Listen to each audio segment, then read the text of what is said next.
Hello everyone and welcome back to another tutorial for the Death Stranding game.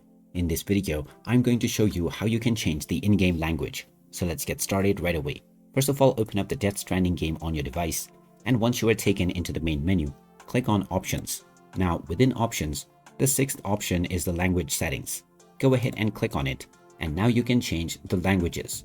To change your in-game language, you will need to change the second option. This will change your text language. Swipe to the right or left to choose your desired language, and once you have made your change, make sure to click on the confirm button underneath. You can then go back and continue to play with your chosen language right away. And if you ever wish to change this once again, just go into the fifth option from the main menu and then the sixth option.